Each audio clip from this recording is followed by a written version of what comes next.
las presentaciones de la tarde de este encuentro de investigación de estudiantes de posgrado, 10º encuentro de investigación de estudiantes de posgrado 2022 de la Universidad del Biobío. En esta oportunidad presentará el señor Horacio Fraguera Meisimili, ¿sí?, cuyo título del proyecto es Efectos de las principales variables de los procesos de extracción con fluidos supercríticos y líquidos presurizados en mezclas de bioresiduos de Maqui y Calafate. Por favor. Bueno, muy buenas tardes. Gracias por estar acá, por ver mi presentación. Cuando vemos este título, realmente vemos un enfoque, ¿no? Y más que un enfoque, 3 enfoques. Y es que aquí supone como primer enfoque todo lo que es el tema de economía circular. Como un segundo enfoque tenemos todo lo que es las tecnologías emergentes, que ya no son tan emergentes, pero que aún en Chile faltan mucho por aplicarse, ¿no? Y en tercer lugar, el encontrar un nuevo material para obtener compuestos bioactivos que tienen un uso como ingrediente funcional en muchos de los alimentos. En este caso, bueno, tenemos lo que es el efecto de las principales variables de los procesos de extracción con fluidos supercríticos y líquidos presurizados en mezclas de bioresiduos de Maqui y Calafate. Estuvimos viendo esta opción de mezclar 2 residuos y veremos por qué. Bueno, como tutor tengo al doctor José Miguel Bastía Montes y como de la Universidad de la sede de Chillán, y como cotutor al doctor Jaime Ortiz Viena de la Universidad de Chile en Santiago de Chile. Y bueno, yo que me presento, Horacio Fraguera Meisimili.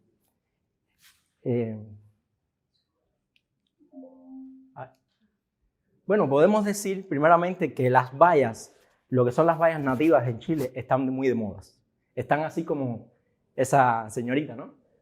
¿Y por qué están de moda? Están de moda por su uso, por su aplicación. Resulta que el mercado las ha valorado como unas super bayas por los componentes bioactivos que ellas presentan. Entonces la puedes ver lo mismo como en cápsulas, las puedes ver como polvos liofilizados, la puedes encontrar en néctares, en aguas saborizadas, en jugos.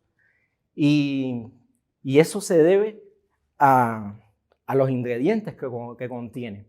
Pero, ¿qué ha pasado? Que en los últimos años ha aumentado mucho esta producción de bayas. Las bayas han sido domesticadas, en la Universidad de Talca ha generado 3 nuevos genotipos de estas bayas.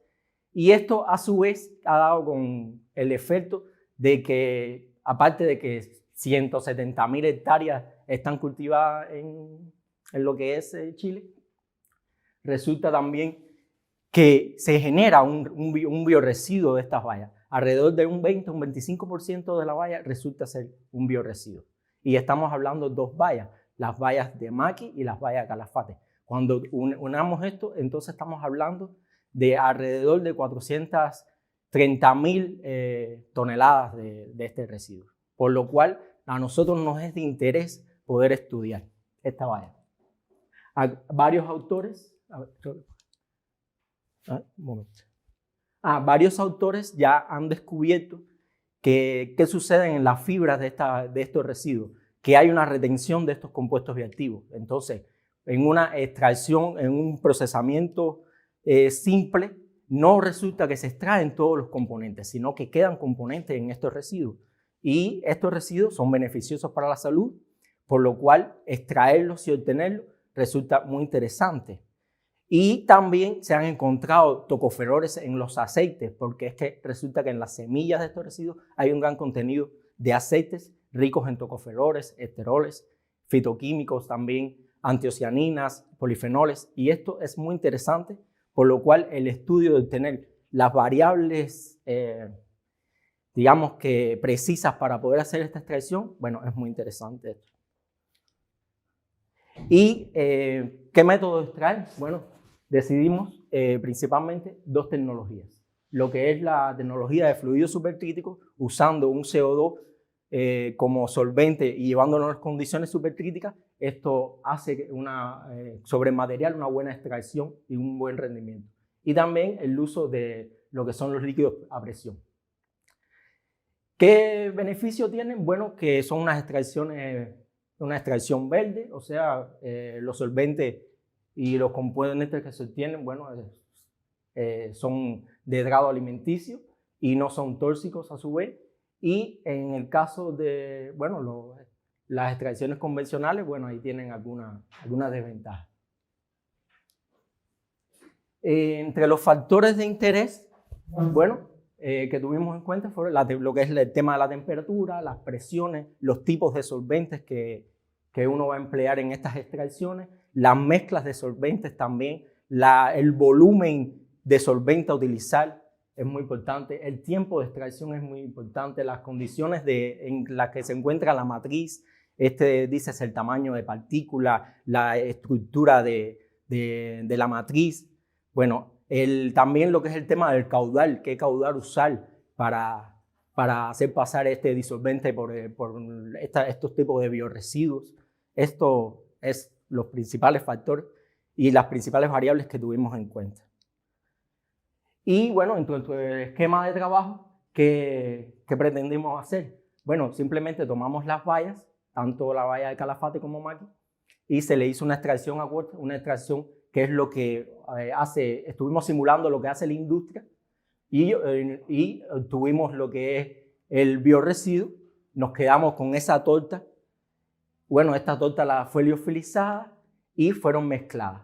En su mezcla, bueno, tratamos de hacer como un diseño de mezcla en el cual mezclamos contenidos de residuo de Maqui, contenidos de residuo de Calafate en estas proporciones, a estos niveles. Y también, y entonces aplicamos los tratamientos. Aplicamos lo que es el tratamiento de fluido supercrítico y seguido aplicamos el tratamiento de líquidos presurizados. Haciendo, bueno, lo que es un diseño de superficie de respuesta, donde estuvimos viendo 3 niveles a 2 factores, nos enfocamos en lo que de las variables de interés, lo que era la temperatura y la presión, a diferentes niveles, desde 40 a 60 grados y desde 300 a 450 bar. Y también en el tratamiento de líquidos presurizados, bueno, estuvimos aplicando un diseño de superficie de respuesta también a 3 niveles, 2 factores, en el cual consideramos lo que era la temperatura y el número de ciclos. Estos números de ciclos está asociado a la cantidad de volumen que uno va a aplicar en la extracción. O sea, si yo tomo todo un volumen y hago una extracción, estoy haciendo un ciclo, pero si tomo este mismo volumen, lo divido entre 3 y lo aplico en una extracción, estaríamos haciendo 3 ciclos. Y este factor, bueno, nos pareció muy importante y de estudio. También, como pueden ver, estamos viendo con lo que es un fraccionamiento. Estamos con lo que se extrae, con los residuos que salen de la extracción por líquidos presurizados, se pasa a la extracción por fluido supercrítico. Entonces está haciendo como un fraccionamiento. En la primera se van las fases lipofílicas y en la segunda se van todos los compuestos hidrofílicos. Aquí principalmente tenemos aceites y aquí principalmente tenemos antioceaninas, polifenoles y otros componentes. Y bueno, se le hicieron unos análisis en función del diseño donde estuvimos viendo las variables de respuesta. Estuvimos viendo lo que eran antocianinas, polifenoles. En los aceites estuvimos viendo lo que era el porciento de índice de inhibición del DPPH, del radical DPPH, y especialmente los rendimientos. Nos preocupó mucho los rendimientos. A ver. Ya, y este fue nuestro esquema de trabajo. Antes de nada, bueno, caracterizamos el residuo, que queríamos enfocarnos de, bueno, dónde específicamente se encontraban los aceites dentro del material, dónde se encontraban las proteínas, las fibras, cuáles eran los contenidos. Entonces pudimos aquí ver, pudimos ver lo que eran las frutas frescas primeramente, vimos lo que eran los residuos completos y vimos este residuo por fracciones. Vimos lo que era la pulpa y lo que era la semilla. Y determinamos que principalmente en el residuo general habían grandes contenidos de lípidos para el Maqui, mucho mayor que en Calafate. Pero que los lípidos, bueno, provenía de la semilla principalmente, como pueden ver, en ambos casos. Y en el caso de las proteínas, bueno, vimos que su máximo potencial estaba en lo que era el Calafate, en el residuo principalmente. ¿Qué hicimos con esto? Bueno, los mezclamos Al mezclarlo, entonces los caracterizamos de igual forma y descubrimos principalmente que la fracción de la mezcla de 50 y 50 de ambos residuos, bueno, daba como un mixto de todo lo que era lípidos, proteínas y cenizas. Entonces nos enfocamos en el diseño principalmente en usar para el diseño esta mezcla, ¿no? Entonces, bueno, y una de las preocupantes que teníamos era el tema que yo le decía de las variables que tenían que ver, estaban asociadas a la matriz. Entonces nos dijimos, bueno, ¿qué tamaños de partículas hay? ¿Qué pasa si yo mezclo y voy haciendo varias mezclas? ¿Estarán iguales los tamaños de partículas? Bueno, hicimos un análisis gravimétrico y entonces descubrimos que los tamaños de partículas comprendidos en las 5 mezclas estaban bastante homogéneos, ¿no?, entre sí. Lo que se determinó que el 60% de todo el material usado contenía un 0.69 milímetros de tamaño de partícula, el 30% obtenía un 0.4 y el 10% de todo el material tenía un 32. Entonces vimos que había una distribución entre las mezclas bastante próxima entre sí y esto fue algo que dijimos, bueno, sabemos que esto no va a afectar a la hora del diseño. Otro factor que tuvimos en cuenta es el tiempo. Bueno, ¿en qué tiempo va a durar de extracción? Bueno, para eso hicimos como si fuera una cinética de extracción, donde estuvimos viendo lo que era el peso en el tiempo y bueno, determinamos que a una hora, a 60 minutos, se obtenía el tiempo máximo, donde ya después permanecía constante. Aquí podemos ver, bueno, como este es el equipo de fluido supercrítico y se ven las primeras gotas de aceite extrayéndose de este material, de esta mezcla principalmente. Bueno, se realizó el diseño a las condiciones, se fueron combinando según el diseño, diferentes condiciones, y las variables de respuesta de rendimiento y lo que es el índice de inhibición de radical de DPPH. Se pueden ver cómo hay unos máximos a diferentes condiciones y unos máximos a otras condiciones en dependencia de la variable de respuesta. Y bueno, visto mejor como gráficas, ¿no?, podemos apreciar si se le hace un diseño óptimo, se puede ver como la temperatura tiene un efecto un poquito negativo en el rendimiento de extracción, en cambio la presión tiene un efecto positivo sobre el rendimiento de extracción. Así pasó también con el porcentaje de inhibición de radical de pH. Tuvo la presión, lo que es la presión mínima, tuvo un efecto positivo y la temperatura tuvo un efecto positivo en el mínimo de temperatura.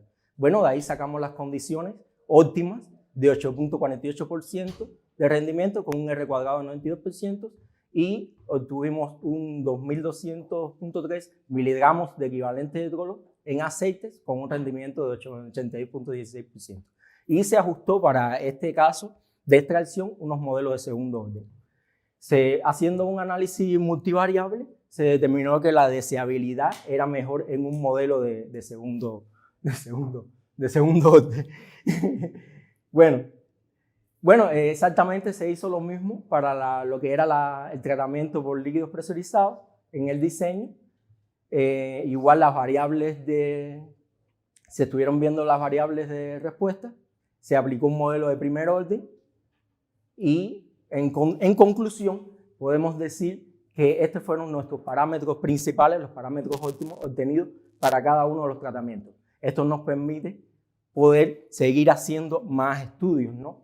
Y a partir de esto, entonces, poder llegar a implementar una industria que va a poder llegar a esas condiciones de tratamiento. Bueno, se vio que a 60 grados, presión de 450 bar, tenía las mejores condiciones, obteniendo un 8.47% de rendimiento, el máximo en DDPPH y para las respuestas también a temperaturas de 60 y número de ciclos, 3 ciclos, fue que se obtuvo los mejores óptimos en las variables de respuesta, dando por sí que estas extracciones favorecen a poder obtener ingredientes funcionales, principalmente de grado alimenticio. Okay. Sí, estaba rojo. Muchas gracias. ¿Aló? Muchas gracias, señor Horacio. Ya, consultas, preguntas. Hay una... ¿Les paso el micrófono a los que quieran hacer una consulta? ¿Quién quiere hacer una consulta? ¿Dudas, preguntas? ¿No? ¿No hay consulta, dudas? ¿Nada? Ya, yo lo hago una consulta, entonces. ¿Ya? ¿Se pueden? Sí. Ya, ¿y por qué se pensó en Maqui Calafate y no en otra valla que sea más comercial, por ejemplo, arándano? Bueno, en este caso, una de las cosas que implica el proyecto es trabajar con bayas que no han sido tan estudiadas. En el caso de los arándanos, podemos decir que tienen 200 años ya domesticado el arándano. Entonces, y no pasa así con lo que es el Maqui y el Calafate. Maqui y el Calafate tiene menos tiempo de domesticación, hay menos estudios en el tema de lo que es el Maqui y Calafate. Y también por todas las propiedades que ofrecía el Maqui y el Calafate, por todos estos nuevos proyectos que hay de emprendimiento. Hay muchos proyectos de emprendimiento enfocados a obtener más hectáreas de sembradas de Maqui y Calafate. También hay nuevos genotipos de Maqui y Calafate que están surgiendo en el mercado, y esto da una posibilidad a una industria que se pueda levantar a razón de este estudio. Y respecto de los costos que tendrían estas tecnologías, ¿alguna aproximación en ese sentido? Lo interesante para el caso de los fluidos supercríticos, estamos hablando de CO2. El costo del CO2 es 4 lucas por kilogramo de CO2, pero estos tipos de industria a escalas ya más grandes, el CO2 es recirculado. O sea, no es que el CO2 que se desperdicia sería el que quedaría en tubería, pero la propia industria tiene un proceso de recirculación del CO2 y esto favorece. Y en el caso de los líquidos presurizados estamos hablando de agua como disolvente. El costo del agua, bueno, en Chile no sé si es alto por el tema del agua, pero estamos hablando de eso. Nosotros tratamos de irnos por lo más básico, irnos por el CO2 y irnos por el agua. O sea, lo más básico, se podían haber usado otros disolventes que también son de grado alimenticio, como etanol, y nos fuimos por esto. También se pueden hacer combinaciones de solventes, pero nos decidimos por lo más barato. Y estamos teniendo unos rendimientos como vino del 8%. Para el caso de la extracción con fluido supercrítico, y de un 10.24% para el caso de los líquidos presurizados. También se optimiza en cuestiones de tiempo, en lo que un líquido presurizado puede hacer una extracción en 20 minutos, por otro método como extracción acuosa necesitaría 2 horas mínimo. Y esto favorece a la... Okay, muchas gracias. Le damos un aplauso entonces al señor Horacio Fraguela por su presentación. Ya, a continuación.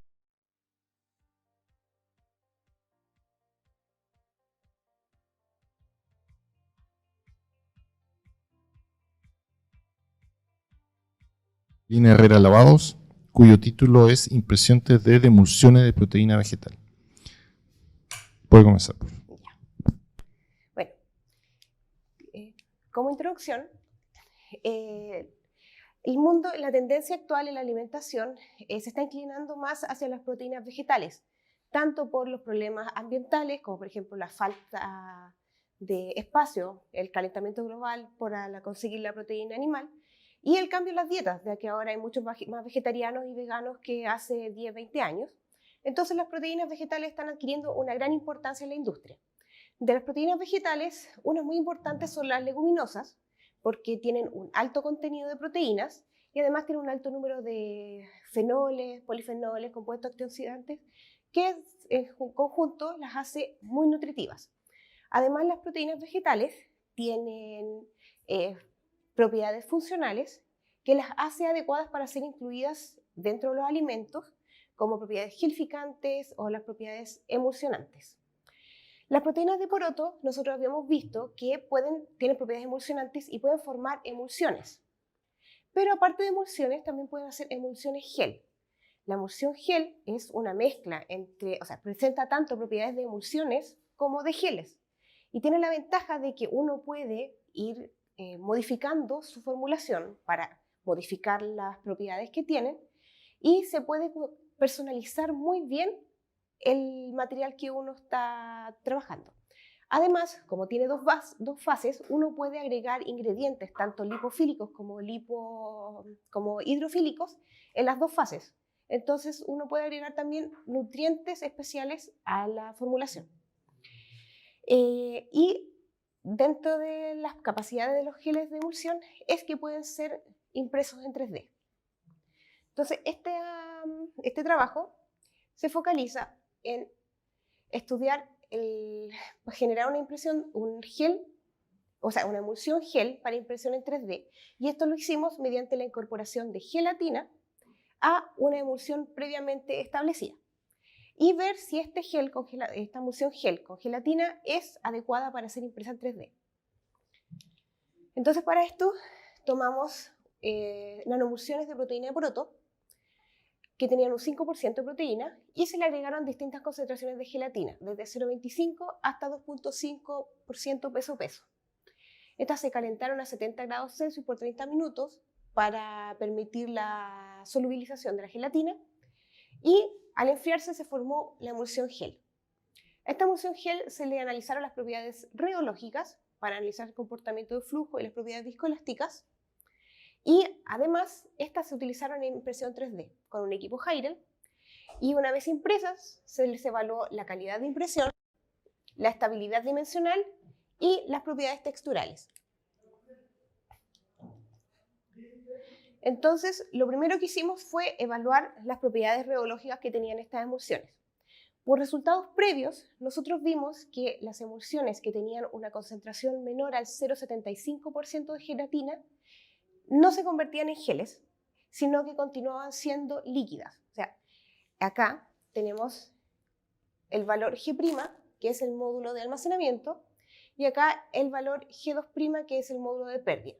Esto representa qué tan elástica o el componente sólido que tiene el material, y esto representa qué tan viscoso o el componente líquido que tiene el material. Para poder ser impreso en 3D, son dos las premisas necesarias. Primero, tiene que ser extruible, o sea, tiene que salir por la jeringa. Y segundo, tiene que ser autosostenible, que indica que cada vez que uno imprime una capa, la fuerza del material sea la suficiente para poder imprimir una segunda capa encima. Para que eso suceda, primero, el material tiene que ser un gel, no tiene que tener un componente mayor sólido que líquido. Y segundo, tiene que haber una fuerza del módulo de almacenamiento suficiente para poder alcanzar cierta autosostenibilidad. Según autores anteriores, ellos han dicho que un gel que tenga una fuerza menor a 300 pascales no es autosostenible. Entonces, nuestras emulsiones con menor cantidad con gelatina menor a 0,75% tenían un componente viscoso mayor que el componente elástico. Entonces, no servían para impresión 3D. Sobre 0,75, que es la amarilla, recién el componente elástico es mayor que el componente viscoso. Pero si se fijan acá, tanto la de 0,75 como la de 1 tienen una fuerza, un módulo de almacenamiento menor a 100 pascales. Así que probablemente estas emulsiones gel no podrán ser imprimibles. Mientras que las que están acá, la de 1,5, 2% y 2,5%, están cercanos a los 600 pascales. Entonces, estas podrían ser buenas candidatas para ser impresas en 3D. Y eso después, además, vimos cómo se estaba comportando en el esquema de las interacciones que habían dentro de la matriz. Esto es el espectro FTIR de los geles emulsionados con las distintas concentraciones de gelatina. Esta es 0% gelatina, o sea, la emulsión sola, 1%, 1,5, 2 y 2,5%. Aquí se ve que la zona amida A, que es la de acá, que es esta zona, que representa las interacciones OH, aumenta con el aumento de la gelatina y además se ve que el pic se mueve. Cuando hay un 1% de gelatina está acá y cuando está el 2.5 está acá. Esto significa que aumentaron las interacciones y al aumentar las interacciones está indicando también de que hay una estructura que se está volviendo más fuerte dentro del gel. Y algo similar ocurre aquí en el pic de 1543, que es la zona amida 2, y acá en el pic de 1635, que es la zona amida 1, que se movieron a frecuencias mayores. Esto indica la interacción NH, esta es la CO, y indica que hay más interacciones dentro de la matriz, por lo tanto se está generando una red estructural más fuerte. Así que vimos qué tal se imprimía. Y estos son los resultados que obtuvimos. Las emulsiones con un 1% de gelatina, tal como habíamos predicho, no son imprimibles. Son todas estas de acá. Porque carecen de la autosostenibilidad requerida para ser impresas en 3D. No solamente evaluamos acá la concentración de gelatina, sino que evaluamos parámetros de impresión, que es el tamaño de la boquilla, o sea, el tamaño de la aguja con la que se imprime, y la velocidad de extrusión, que es la velocidad con la cual está saliendo el material. Vimos 3 tamaños de boquilla, 0,3 milímetros, 0,5 milímetros y 1 milímetro, y 2 velocidades de extrusión, 0,15 ml por minuto y 0,24 ml por minuto. A simple vista pudimos ver que las emulsiones impresas con 0,15 ml por minuto, la velocidad de extrusión fue muy baja, por lo cual quedaron en espacios vacíos dentro de la estructura. Esto en sí no es malo, pero depende de lo que uno quiera hacer con ello. O sea, si el objetivo era tener una figura completamente rellena, sí, esto no sirve, pero en los mismos huecos que hay dentro de la estructura pueden cambiar sus propiedades y puede que sea algo deseado. Por ejemplo, hay una mayor interacción con el oxígeno, se podría secar más rápido porque el aire puede ingresar más rápido por entre los espacios, pero ahí depende de lo que uno esté tratando de lograr. En cambio, estas de acá quedaron 100% llenitas, completas, y a medida que aumentó la concentración de gelatina hasta 2.5, se volvieron más compactas y se sostenían mejor y la forma quedó mejor, que esto es un cubo. Y el efecto de la boquilla, bueno, como la imagen es pequeña no se puede ver muy bien, pero a medida que el tamaño de boquilla disminuía, la figura era más precisa, porque la línea era más pequeña y era un poco más fácil definir el tamaño. Las mejores impresiones que obtuvimos acá, que fueron las de 2% y 2.5% de gelatina con 0,24 ml por minuto de velocidad de extrusión, analizamos su estabilidad dimensional. ¿Qué es esto? Acá está la de 2,5% y 2% de gelatina. Esto representa la desviación dimensional de la impresión. Mientras más pequeña es la barra, mejor es la impresión. Tenemos acá en verde es la altura, en morado el ancho y en naranjo el ancho, el largo de la figura. En esta primera imagen se ve que obtuvo la mayor fidelidad de impresión o la menor desviación es la figura que fue impresa con un 2,5% de gelatina y un tamaño de boquilla de 0,5. Entonces, esta emulsión gel, esta impresión, la evaluamos en el tiempo, durante 7 días. ¿Qué tanto cambiaba sus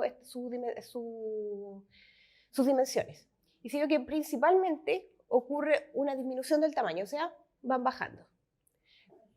Pero el ancho y el largo no cambiaron tanto, o sea, menos de un 5%.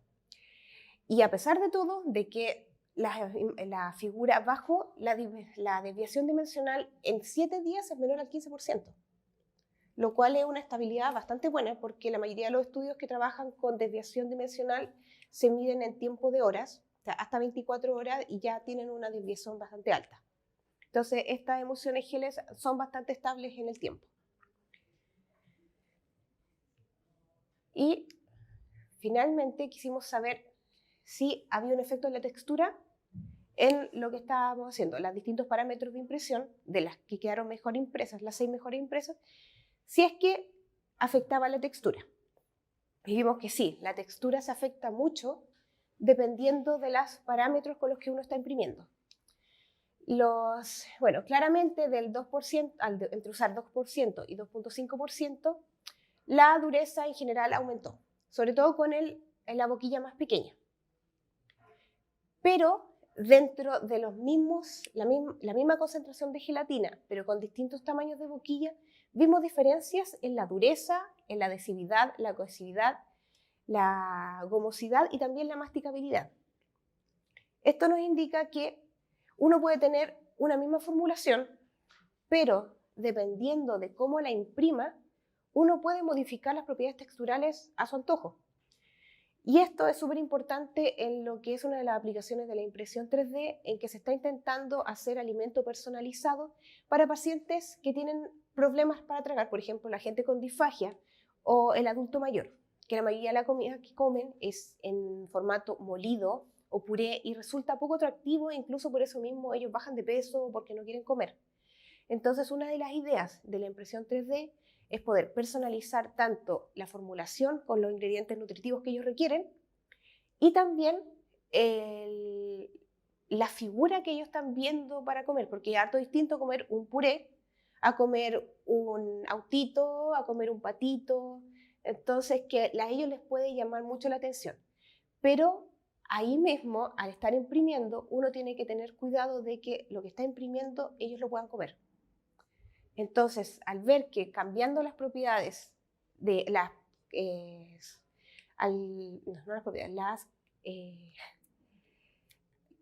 al cambiar, por ejemplo, el tamaño de la boquilla, nosotros con ese solo cambio podemos cambiar la textura de lo que están comiendo. Entonces, podemos personalizar aún más lo que se está trabajando.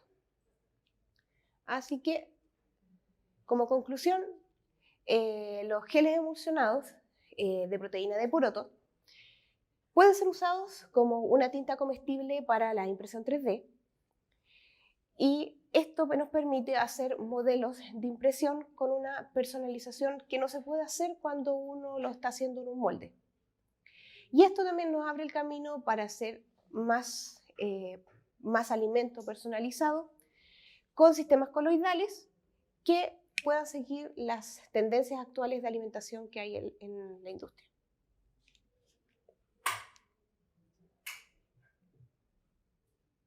Muchas gracias, señorita Carolina Herrera. Comenzamos entonces la ronda de consultas, preguntas. Levantan la mano y les paso el micrófono, ¿sí? Nadie quiere hacer consulta. No tengan miedo. Ya, bueno, me va a tocar hacer todas las preguntas. Ya, en primer lugar, bueno, usted mencionó, en este caso, proteínas vegetales. Bueno, no lo vi con detalle. ¿Cuál es el origen del gel, disculpe? De la gelatina. El origen de la gelatina, sí, es porcina. Entonces, no sería apta para veganos, pero sí sería apta para vegetarianos porque los vegetarianos pueden consumir gelatina. Correcto. Ya. Y en este caso la gelatina que están utilizando, ¿cambia mucho si en este caso cambia el nivel de bloom? O sea que, digamos, en este caso la dureza inicial de la gelatina. Sí, cambiaría completamente. O sea, dependiendo de la gelatina que se esté utilizando, son las propiedades que van a utilizar. Porque si yo utilizara otra gelatina, por ejemplo, de pescado, la gelatina de pescado tiene un bloom mucho menor que el de o sea, tiene una dureza mucho menor que la porcina o la bovina. Entonces, para alcanzar los grados de autosostenibilidad que tenían mis geles emulsionados, necesitaría mucha más gelatina. Incluso la mayoría de los estudios que hay de impresión 3D con gelatina requieren niveles de gelatina mayor al 5%. Y acá yo lo logré, juntando la proteína vegetal con la gelatina, lo logré con un 2,5%.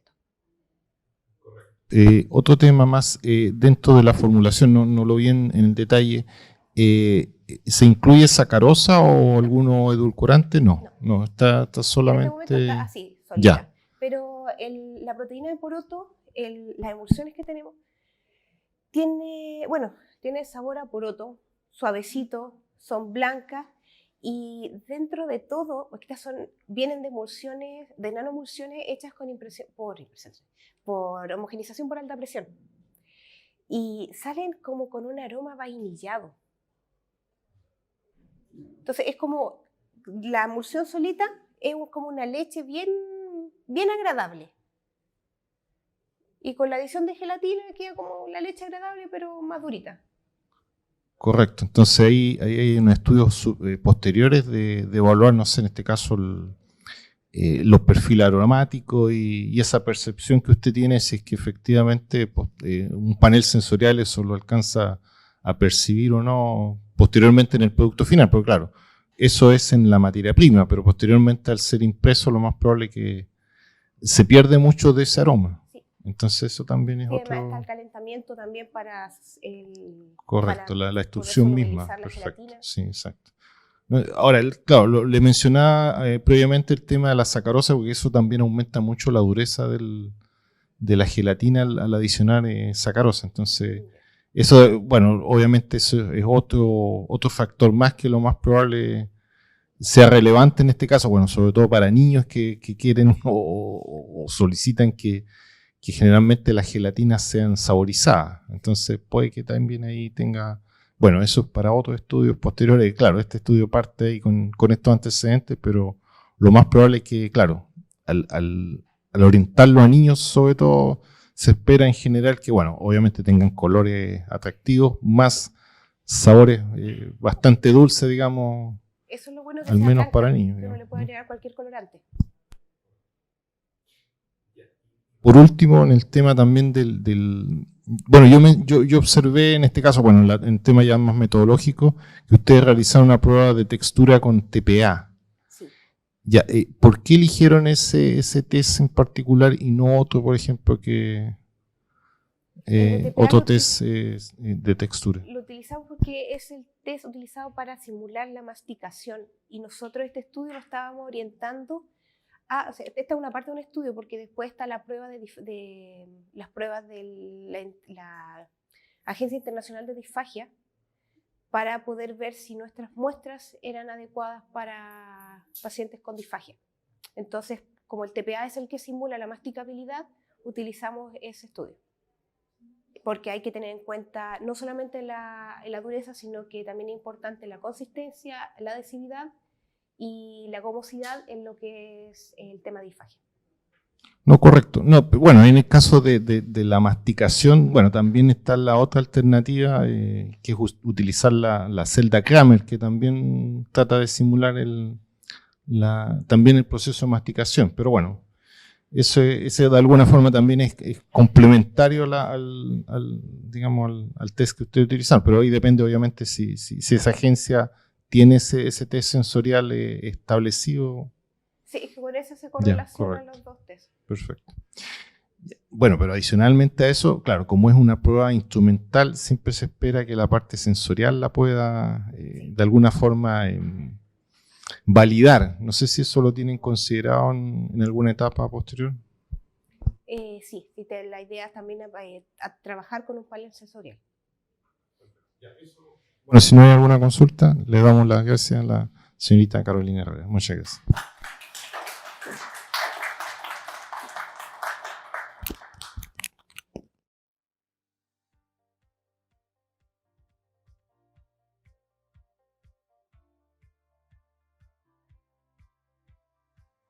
Señor Emanuel Vega Román, cuyo título tiene Especies nominales y estatus taxonómico de representantes de la familia Cryptopidae en Chile. Por favor, señor Román. Hola, muy buenas tardes a todas y todos, ¿cómo están? Veo que con más ánimo que yo. Bueno, lo que les vengo a presentar a continuación es un pequeño objetivo dentro de mi proyecto de tesis doctoral, que se titula Especies nominales y estatus taxonómico de representantes de la familia Cryptopidae en Chile.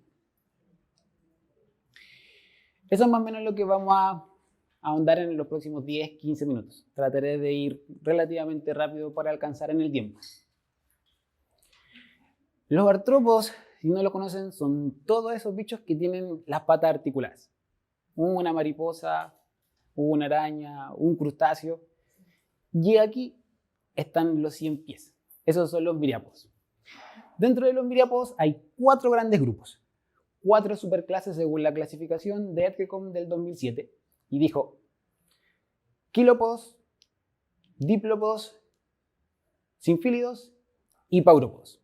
Los 2 de abajo son súper chiquitos, poquitos milímetros. Así al ojo desnudo, complicado verlos. Sin embargo, los de arriba, hasta 30 centímetros. Tenía uno que me llega hasta acá. Sí, ¿ya? Y en específico nos vamos a centrar en esos que están ahí, que son los 100 pies. ¿Ya? Los 100 pies se encuentran en casi todas partes, porque tienen un problema con la temperatura. En el único lugar en el mundo en donde no lo pueden encontrar son en los polos. ¿Ya? Entonces, en cualquier parte del planeta, con la excepción de esos lugares, ustedes van a encontrar 100 pies. Y una particularidad que tienen es que siempre, a lo largo del cuerpo, van a encontrar un alto número de segmentos. De hecho, es súper importante como a carácter taxonómico para diferenciar un orden de otro orden. ¿Ya? Dentro de los quilópodos, algunas características del grupo es que, como les comenté, son activos, son voraces. La mayoría se alimenta de otros organismos que cazan, con la excepción de un orden en particular, que son los geofilomorfos. Esos comen detritos, ¿ya? Pero como pueden ver ahí, tienden a ser carnívoros. Y ahí, dependiendo del tamaño, pueden alimentarse incluso de mamíferos, como Scolopendra, que es el más grande, y el que está ahí, que se puede alimentar de esos animales. Los de Chile son mucho más chiquititos y no llegan a esos tamaños, ¿ya? Según Edgecombe 2011, dentro de los quilópodos hay 5 órdenes. Escolopendromorfos, changos, no sé qué dice.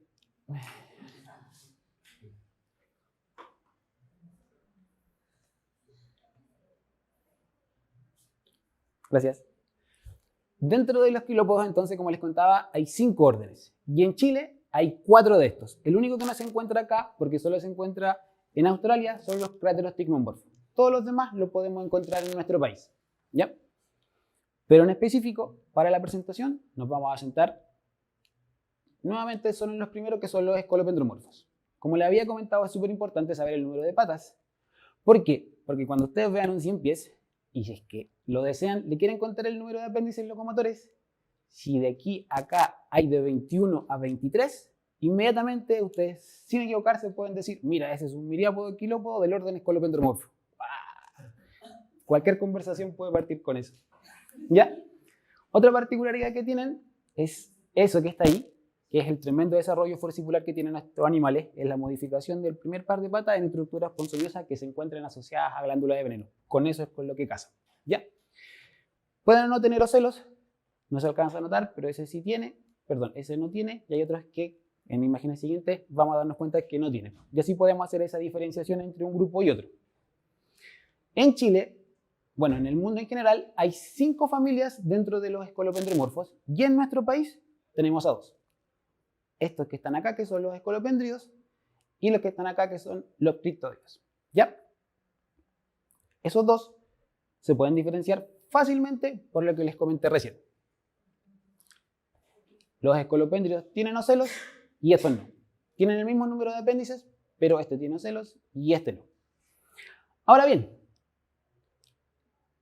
¿alguna otra característica más para reconocer a la familia?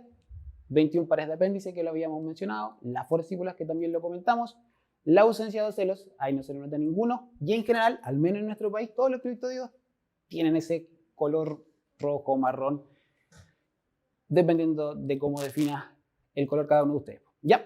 Ahora, ¿qué es lo que pasa? ¿Cuál es el problema? Resulta que todas las revisiones que se han hecho en estos animales, al menos en el país, se han centrado en esta familia.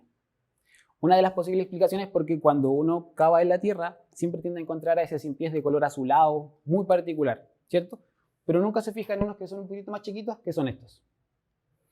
Lo primero que nos llamó la atención. Lo segundo, uno trata de buscar literatura sobre estos animales, se va a dar cuenta que casi no hay. en un estudio del 2011 se hizo un análisis de la bibliografía y se habían encontrado que se publicaba un paper cada 15 a 20 años. O sea, realmente nadie ha estudiado estos animales. Por tanto, si no lo han estudiado, ni siquiera sabemos dónde se pueden encontrar. No tenemos idea de la distribución que puede tener en el país. Segunda cosa que nos llamó la atención. Y la tercera es que aquí hay un problema. Y esto sí es muy interesante de analizar, es que cuando yo quiero delimitar a una de las especies, es decir, yo quiero saber si es que es un Echinopelis platei, Echinopelis laevigata u otra especie, los caracteres son súper variantes.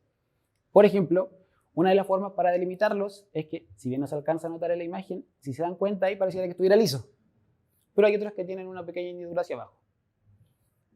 Y con eso podemos diferenciar una especie con otra, sumado a otros caracteres, lo cual ya es muy variante. Segundo, las setas. La forma que pueden tener y el número que pueden tener en las patas anales también es un carácter, pero también es muy variante. Entonces, no teníamos claro cuántas son las especies que hay en el país. Entonces, todo eso, dijimos, necesitamos saber cuáles son las especies de criptodídeos que hay en Chile. Entonces, planteamos como hipótesis que las especies nominales de criptos en Chile corresponden a especies taxonómicamente. Es decir, los nombres de las especies iban a ser realmente especies propiamente tal. ¿Ya? Entonces lo que hicimos fue el estatus taxonómico de todas las especies del género criptos que hay en Chile a través de esos objetivos específicos. ¿Cómo lo hicimos? Primero, lo que uno siempre hace es la búsqueda bibliográfica de información. Lo bueno es que, al menos en Miriapos, hay dos bases de datos gigantes. Una que es la Miriatrix, y esa presenta información actualizada todos los días. Estamos trabajando con un cubano en donde cada vez que sale un paper se va subiendo, se va subiendo, se va subiendo. ¿Ya? Y lo segundo es la Kilobase, que está un poquito menos atrasada, pero ahí están todos los capos que trabajan en 100 pies y ellos al menos presentaron un mapa de distribución de todas las especies. Usted coloca la especie y va a encontrar dónde está. Más allá de que esté actualizada o no, ahí va a estar. Y además, otra búsqueda bibliográfica con base a palabras claves con el determinado tesauro. Teníamos animales, poquitos, así que fuimos a visitar algunas colecciones, el Museo de Zoología de la UDEC, bueno, más que un museo, es la colección de ecosistemas áridos de la Universidad de La Serena, el Museo de Historia Natural de Concepción, que lamentablemente tenía muy poquitos ejemplares, y para eso seguimos todos los caracteres taxonómicos que les comenté hace un rato. Junto con las respectivas fotografías, tomamos fotografías con microscopía electrónica de barrido para que pudiéramos ver muchísimo mejor el carácter. Y después, como ya sabíamos dónde estaban y dónde no estaban, lo que hicimos fue colocar en un mapa todos los puntos de registro de las especies y editamos las imágenes para que se pudieran ver mejor. ¿Qué encontramos? Nominalmente, 10 especies de criptodídeo en el país. Si uno revisa la bibliografía, les va a decir, en Chile hay 10 especies del género criptos. Solo nominales, porque cuando uno analiza los ejemplares y todas las colecciones que nosotros pudimos observar, encontramos solo 6. La primera es Cryptos armatus. Aquí no voy a adentrarme tanto, pero una de ellas es Cryptos armatus. La pudimos diferenciar porque si se dan cuenta ahí, pareciera que estuviera como un vacío. Ese. Como una muesca. Bueno, si seguimos comparando con las demás, una que se note muchísimo, ese. Por ejemplo, en esa muesca que habíamos observado ya no está y es más bien plano. Entonces pudimos encontrar varios caracteres para poder delimitar a las especies que antes finalmente no estaban siendo considerados. Por tanto, de las 10 que se proponían que habían, solo hay 6. ¿Ya? Posteriormente, dijimos, ¿dónde estaban estas especies? E increíblemente, varias de ellas, como por ejemplo el mismo Cryptos armatus, solo había sido mencionada en la localidad tipo, que es donde se describió, en Santiago. No obstante, gracias a lo que hicimos, pudimos encontrar en varias localidades más y presentamos nuevos registros, aumento de rango de distribución para al menos 3 de las 6 especies que encontramos, lo cual ya también creemos que es un avance para el conocimiento del grupo. Eso no lo voy a mencionar, puesto que como analizamos los caracteres ya podíamos diferenciar una de otra, así que propusimos una clave de identificación para poder diferenciar a las especies de criptodídeos que hay en Chile. Lo voy a pasar por alto, ¿sí? En conclusión, entonces, de 10 especies que pensábamos que iban a haber, encontramos solo 4. Las otras 6 probablemente sean no en duda. si es que alguien lo desea dejar al menos ahí. ¿Ya? Aumentamos el rango de distribución, nuevos registros, proponemos una clave también, y creemos que podemos aumentar el número de especies siempre y cuando nosotros analizamos con suerte al menos 30 ejemplares. Perdón, de estos 50 que encontramos, 30 estaban en buen estado. Todos los demás no los pudimos utilizar. ¿Ya? Esto ya lo habían planteado muchos autores, y es que en el caso de los criptódidos hay un problema porque es muy difícil colectarlo respecto a los otros quilopodos como los escolopendrios. De hecho, cuando hicimos el análisis bibliográfico de nuestro primer seminario, ya nos pudimos dar cuenta de este problema, así que estamos apoyando lo que dice el profe Lewis. Otro aspecto interesante es que, como les comenté, de las 10 especies nominales, varias de ellas tienen la localidad tipo aún, por tanto es necesario hacer más prospecciones en terreno en afán de conseguir lo que creemos conseguimos con algunas de las otras especies, como aumentos de rango de distribución o los nuevos registros. Este caso número de especies o las poquitas localidades ya lo habían mencionado varias revisiones anteriores respecto a los criptódidos, en base a la discusión que estábamos teniendo recién respecto a el número de ejemplares. Pero lo que más me llama la atención es que esto podríamos entrar a discutir algo más epistémico respecto a la ciencia, y es que si bien se han hecho revisiones de la familia, las revisiones de las especies no incluyen a las especies chilenas. No sé por qué. De hecho, los mismos autores lo plantean. Ni idea por qué. Ya. Otra cosa a considerar es que descubrimos otros caracteres, como por ejemplo el coxoternito forticular, para poder hacer la diferenciación. No obstante, también hay que tener cuidado porque en algunos casos pueden emerger teratos como el de allá, si se dan cuenta tiene solo 3 antenúmeros, no los 19 que debería tener, u otros como ese, que si se dan cuenta, donde debería haber un solo terguito final, tiene 1, 2, 3 uñas tarsales. ¿Ya? ¿Y qué queda entonces para adelante? En la tesis per se, la pregunta que cae de cajón entonces, ¿son 10 especies nominales o son 10 especies válidas? ¿Cuáles son las especies hermanas de otras? ¿Hay patrones biogeográficos en otras especies? Por eso no encontramos para el norte y no encontramos al sur. ¿Es un grupo monofilético? ¿Cuál es el origen de la especie? Es decir, se nos abren una cantidad de preguntas gigantescas que ojalá en los 2 años que quedan podamos resolver. Yo creo que no, pero al menos lo intenté. Eso, chiquillos. Muchas gracias. Ok, muchas gracias, señor Emanuel Vega Román. Sí, por supuesto. Se abre entonces la etapa de consultas, rueda de... ¿Sí? ¿Les paso el micrófono? ¿Sí? ¿Hay alguna consulta? ¿Duda? ¿Pregunta? No. ¿Le paso el micrófono? ¿Sí?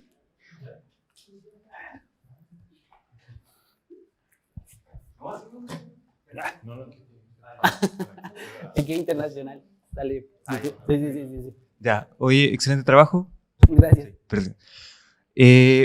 Por lo que alcancé a apreciar, tú dijiste que quedan 4 especies entonces, que se confirman. Ahora, esas especies estaban distribuidas sobre la zona central o centro-sur de Chile. Sí. ¿La variación de esas especies está en función al clima o no? ¿O pudieron apreciar algo por el estilo? En el año 1988 o 89, no sé si te recuerdas, pero se presentó el paper en donde se plantea de que la temperatura es el factor ambiental decisorio de la delimitación de la especie. O sea, si tú buscas un carácter que te permite determinar por qué un bicho está acá y no está acá, la temperatura sí o sí. El problema, y eso es lo interesante, en que los criptódidos, creo que por aquí estaba la imagen del patrón de registro. Aquí. Se nota, ¿cierto?, de que solo estuvieran aquí y acá, ¿cierto? Está súper marcado. Pero cuando uno busca los escolopéndridos, que son lo mismo, pero con los 4 celos, llegan hasta por acá. Y yo he tenido la suerte de tener también acá. Entonces, la pregunta que uno se hace, ¿cierto? Si encontré quilópodos escolopendromorfos, escolopéndridos aquí y allá arriba, ¿por qué no encuentro criptódidos? ¿Estoy haciendo mal el muestreo? ¿Realmente, como tú me dices, hay un patrón que esté determinando? No, hay un factor que esté determinando el patrón y ahí hay que andar buscando. Ya. Y por ejemplo, dentro de esos factores también morfológicos podría incluir la dieta, porque se puede caracterizar, como tú dijiste, si es muy al sur, pueden crecer ciertos insectos y otros no. Entonces, ¿podría ser ad hoc para la morfología el caso de su alimentación? Definamos especie. ¿Qué es una especie? Ya entramos en un problema, ¿cierto? Porque podemos hablar de una especie desde el concepto biológico, desde el concepto ecológico, etológico. Por tanto, siempre es importante tener definido qué es lo que vas a considerar como especie. Digo esto porque yo podría decir de que quizás no son... Yo lo único que analicé fueron caracteres morfológicos. Pero quizás si hago un análisis filogenético, los caracteres que yo esté considerando para validar mi hipótesis taxonómica estén equivocados. Quizás yo dije morfológicamente sí son 4 especies, pero si yo hago el análisis voy a decir, mis caracteres no son válidos para delimitar estas 4 especies porque quizás son solo 3, son solo 2. Entonces, siempre es bueno, y por eso ahí uno tiene que hacerse esa prospección cuando hace este tipo de análisis, definir qué es lo que está considerando por especie. Para efectos de esto, vendrían siendo solo caracteres morfológicos. Pero siempre tiene que hacerse con integración. Clarito. Hay que al menos considerar 2 o 3 aristas para delimitar una buena especie. Si no, queda una hipótesis media coja. Gracias. De nada. ¿Alguna acá? Hola. Bueno, en relación a lo último que dijiste, que trabajo un poco con eso de biología molecular, ¿se pretende hacer el análisis filogenético y el análisis de ADN de los para...? En efecto, para allá vamos. Hemos tenido mala suerte, sí, porque traté de hacer extracciones y el problema está en que, como realmente nadie trabaja en estos bichos, cuando tratamos de extraer ADN de los del Museo de Zoología y los del Museo de La Serena, como estaban hace casi 15, 20, algunos 60 o 70 años, no encontré nada. Pero estamos haciendo el intento. Si no, va a tener que ir a terreno de nuevo, porque sí es menester hacer análisis filogenético. Sí. Gracias. Bueno. ¿Alguna otra consulta? ¿Sí? Ya. Si no hay más consulta, entonces le damos las gracias al señor. Y finalizamos esta sesión, ¿no? Le damos la bienvenida para el próximo día de mañana para otra sesión del encuentro de posgrado.